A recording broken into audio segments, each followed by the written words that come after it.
Canto 5 Absolute Renunciation. Arjuna said, O Krishna, the virtues of renunciation of actions you praise, and yet a union with the divine in all actions you raise. Of these two, which is the best? Please do tell. Which is the way that will augur me well? Lord Krishna replied, the path of divine action and the way of renunciation, both these two lead to the ultimate liberation.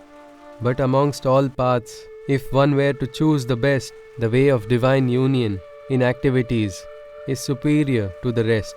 A sannyasi can be thus defined, O mighty armed one, as he who holds attachments none.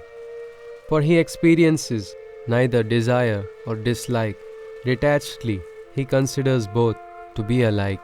It is the children naive who thus consider and think that renunciation and liberated action are contrasting, for the wise can successfully operate with both in sync, and the results of such actions are everlasting.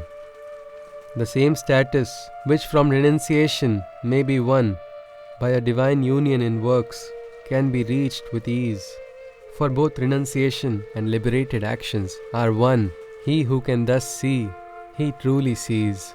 It is difficult to achieve the state of renunciation without uniting with the divine in every action.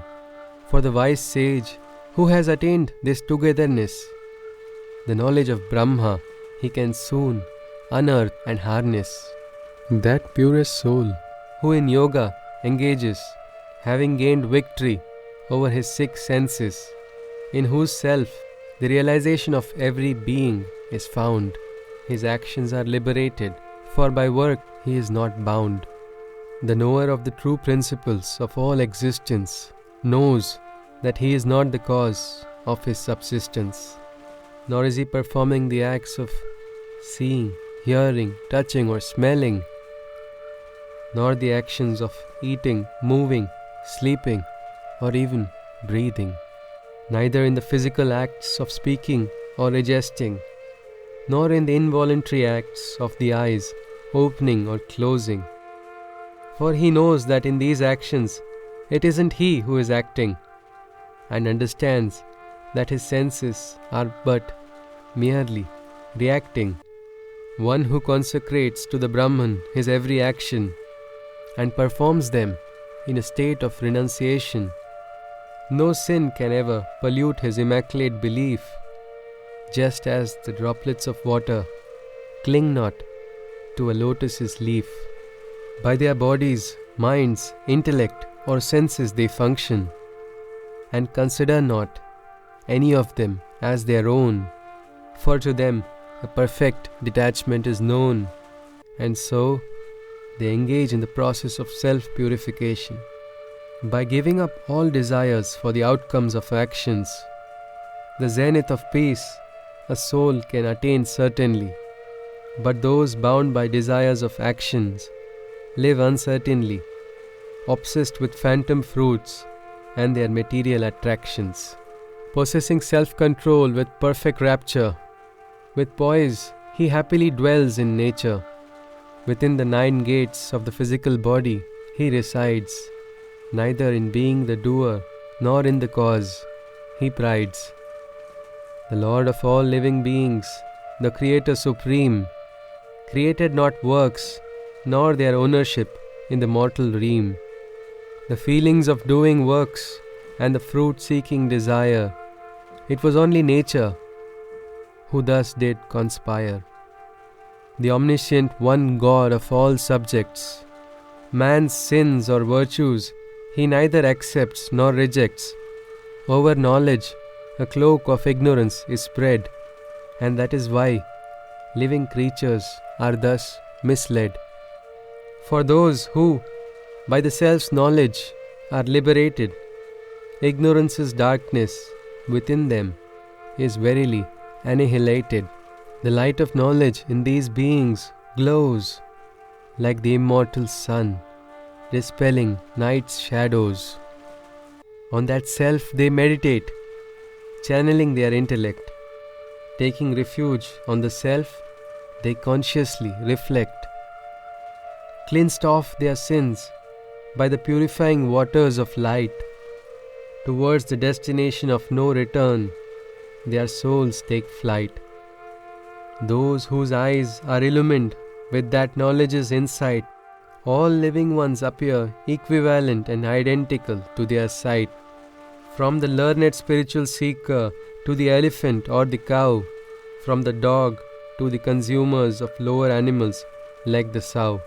They are the champions here in this world itself, for with a poised mind they have united with their self. Their faultless mind experiences the Brahma's oneness, and they breathe and dwell in the Brahma's consciousness. He rejoices not when his needs are fulfilled, nor grieves over the wants that are unfulfilled. With the clarity of a mind free from every distress, the awakened one resides in the eternal Brahma's oneness.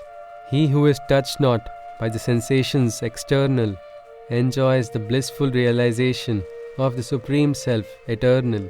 He who has united with the Supreme Self, Brahma, he enjoys the boundless bliss of union with his soul, his Atma.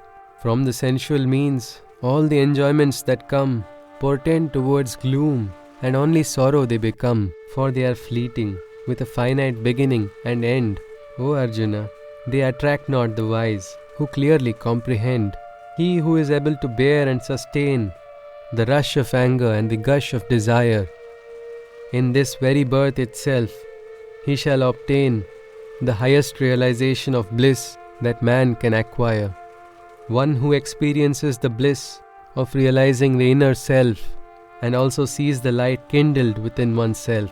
The yogi who realizes a state of divine extinction merges into Brahma, gaining absolute dissolution. When this extinction into Brahma is attained, for those sages, a redemption is gained. These illumined masters, with minds free of uncertainty, their every work done for the good of all becomes charity. The sages of the awakened self are liberated and free, for in their minds no desire or wrath can unconquered be. For within themselves the nirvana of Brahma they withhold, and around them this realization in all directions they unfold. Shunning all external touches they concentrate, focusing at the center between eyebrows they meditate, controlling the life force entering and leaving the nostril. Their inhalation and exhalation they equalize by their will. The sages, who are the seekers of liberation, assert a control over their mind and intellect. All senses, anger or wrath, can cause them no interruption, for they have attained complete freedom in every respect. When to man this singular truth is known, that all sacrifices I receive with joy, for they are my own, and he shall perceive me as his dearest loving friend, he shall then experience my perfect peace that has no end. Thus ended the 5th canto of the Bhagavad Gita, where Sri Krishna taught Arjuna the way to achieve the nirvana of Brahma by performing every mental and physical activity with an absolute renunciation.